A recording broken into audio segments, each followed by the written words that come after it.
It's easy to look at Appalachian child marriages and see only victims and predators, but the story is so much bigger than that. Many child brides didn't just become wives, they became workers. In poor farming communities, marriage meant taking on the responsibilities of a full grown woman almost overnight. Little girls who were forced into marriages were responsible for cooking meals on a wood stove, hauling water from springs or wells, washing clothes by hand, preserving food for the winter, tending gardens, feeding livestock, caring for children, sewing and mending clothing, and helping keep a household running. Unlike modern jobs, this work didn't end after 8 hours. It was an all-day, everyday responsibility.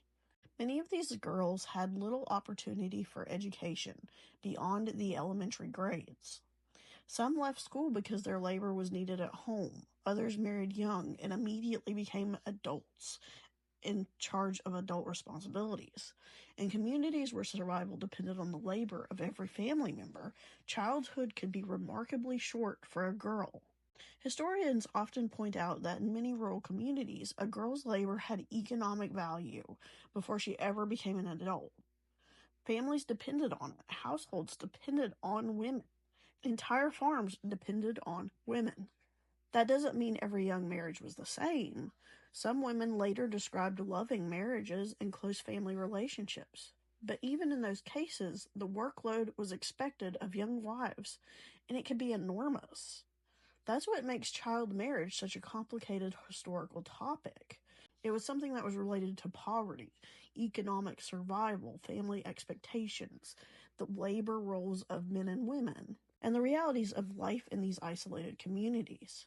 But we really have to think about that, because what did that girl's day look like?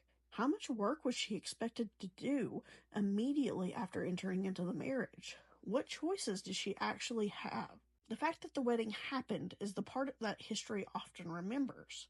But the years of cooking, the years of hauling wood or hauling water, washing clothes by hand, gardening, childcare, farm labor, all of that is often forgotten, and people don't realize how hard it was for women and young girls.